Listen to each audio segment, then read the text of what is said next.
Madame la Présidente, distingués membres du Conseil, je vous remercie de l'opportunité qui m'est offerte de présenter le dernier rapport du secrétaire général sur la mise en œuvre de l'accord-cadre pour la paix, la sécurité et la coopération pour la République démocratique du Congo et la région. Depuis ma dernière communication au Conseil, la situation dans la région des Grands Lacs, et en particulier dans l'est de la République démocratique du Congo, est restée alarmante. Le mouvement du M23 du 23 mars a poursuivi son expansion territoriale et contrôle actuellement plus de territoires qu'il ne l'avait fait en 2012. En même temps, je demeure vivement préoccupé par la poursuite des activités des ADF qui ont multiplié les attaques contre les populations civiles dans les provinces de l'Ituri et du Nord Kivu. Les ramifications terroristes de l'ADF représentent une menace réelle pour toute la sous-région. Ces développements ont eu des conséquences dévastatrices pour les populations civiles, avec de nouveaux déplacements massifs, plaçant ainsi la RDC au rang de deuxième pays au monde ayant le plus grand nombre de personnes déplacées après le Soudan. Un triste record doit tous nous interpeller afin d'accroître notre action collective sur le plan diplomatique et humanitaire pour faire taire définitivement les armes et permettre aux Congolais et Congolaises de rentrer chez eux en toute sécurité et dans la dignité. Tant que nous n'atteindrons pas cet objectif, ce sont les populations civiles qui continueront de payer le lourd tribut de la guerre au quotidien. Pertes en vie humaine, violences sexuelles, problèmes sanitaires et de malnutrition dans les sites de personnes déplacées, sans oublier la pression socio-économique générée par la guerre dans les populations. La persistance de cette situation a aussi contribué à la dégradation des relations entre certains États de la région, perpétuant ainsi une atmosphère régionale de tension et de suspicion. Madame la Présidente, en dépit de ce tableau sombre, j'entrevois une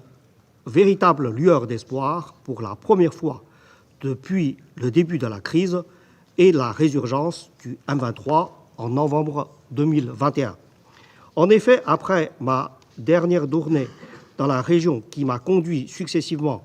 à Bujumbura, Kampala, Kigali, Kinshasa et Luanda, je peux témoigner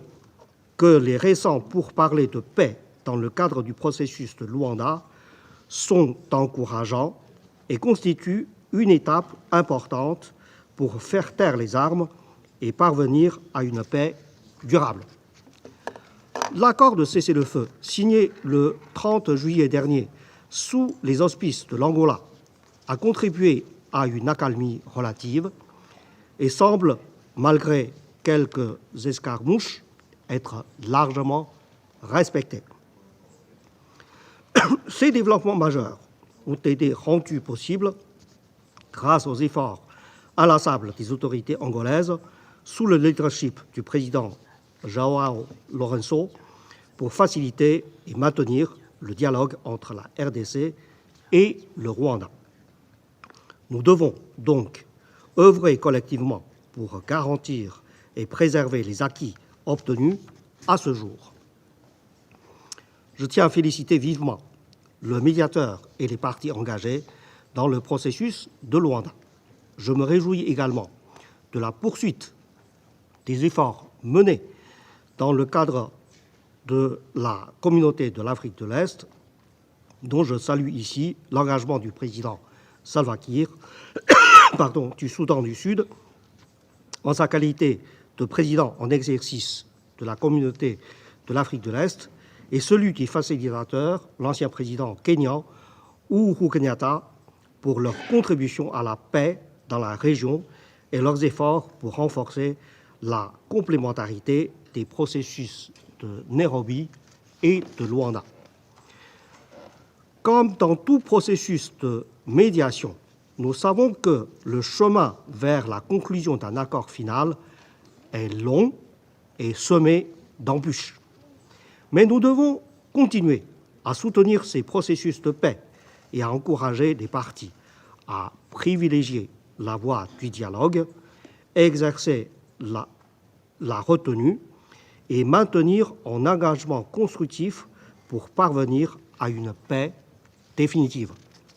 C'est dans cet esprit de complémentarité et de coordination entre les processus de paix régionaux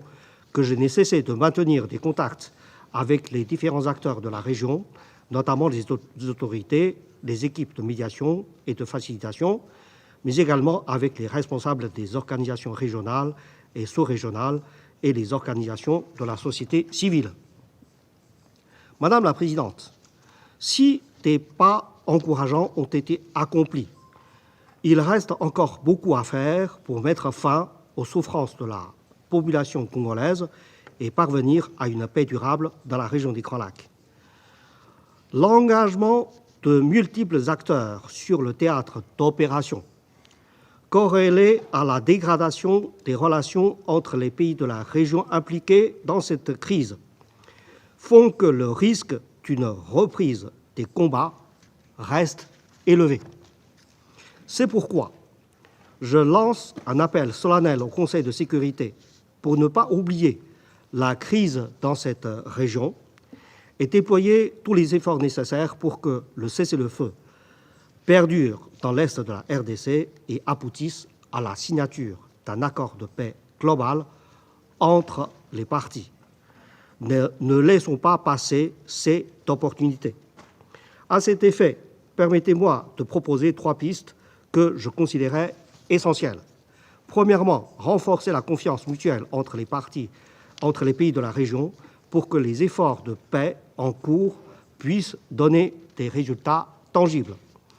Pour y parvenir, je reste convaincu que tous les principaux ingrédients existent déjà. Ils sont inscrits dans l'accord cadre qui constitue de bénéficier d'un consensus régional pour s'attaquer aux causes profondes du conflit. Nous devons saisir l'occasion du processus de revitalisation de l'accord cadre pour donner une nouvelle impulsion à cet instrument dont le respect et l'exécution intégrale et sans équivoque de tous les engagements pris en 2013 contribueront à favoriser le bon voisinage et à rétablir la confiance mutuelle entre les pays de la région. Il est donc capital que tous les principes énoncés et les engagements pris autour de la souveraineté et de l'intégrité territoriale de tous les pays de la région, et notamment le non-soutien aux groupes armés illégaux, soient scrupuleusement respectés. Deuxièmement, renforcer l'inclusivité, notamment la pleine participation des femmes et des jeunes dans les processus de paix en cours pour assurer le traitement des causes profondes du conflit. Il s'agit notamment de créer des espaces et des plateformes pour garantir leur participation dès la conception des processus respectifs afin d'assurer un suivi et une mise en œuvre efficace des résolutions qui seront prises. Enfin, des efforts internationaux cohérents et conséquents en appui aux processus de paix régionaux et au-delà aux initiatives de développement restent cruciaux. À cet effet,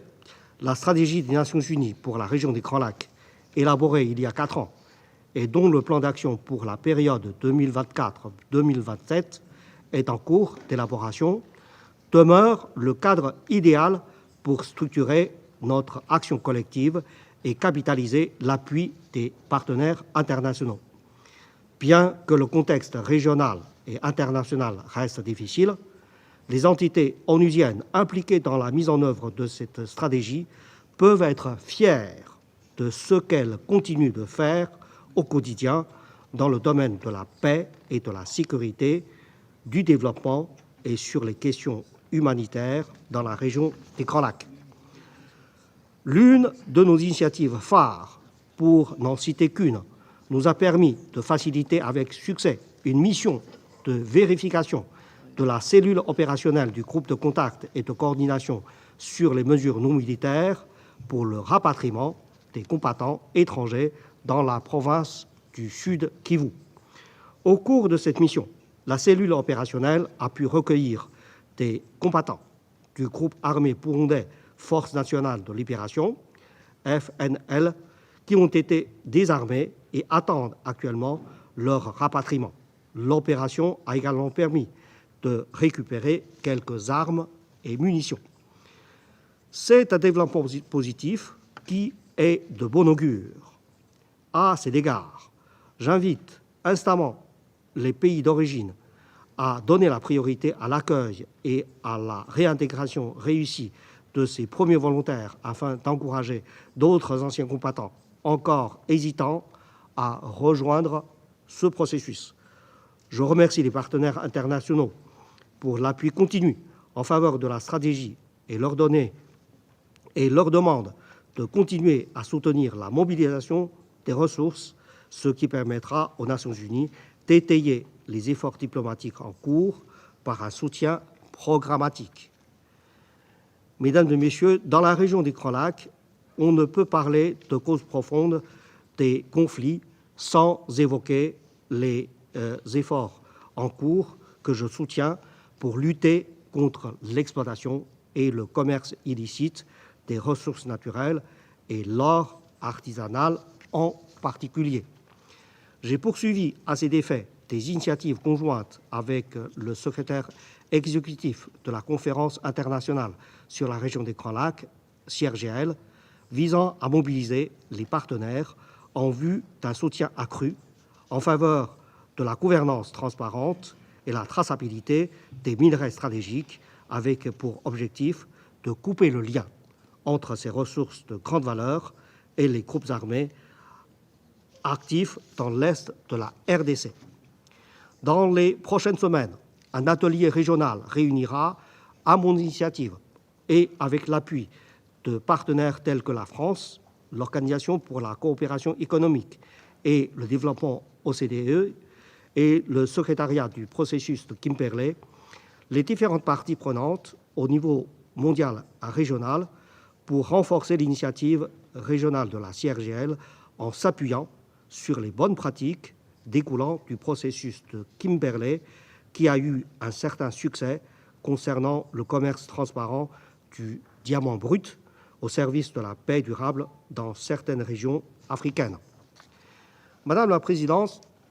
distingués membres du Conseil, alors que le sommet de l'avenir s'est conclu sur un nouveau consensus mondial porteur d'espoir, nous avons accepté de nouveau la responsabilité collective de ne plus accepter la souffrance de la population civile prise dans des conflits incessants. Saisissons donc les opportunités offertes par le processus de Luanda et la revitalisation de l'accord-cadre pour faire avancer les solutions politiques à cette crise et mettre fin aux souffrances des populations meurtries depuis tant d'années. Je compte sur le soutien précieux des membres de ce Conseil pour donner une chance aux efforts de paix et faire taire définitivement les armes dans l'est de la RDC. Je vous remercie de votre aimable attention.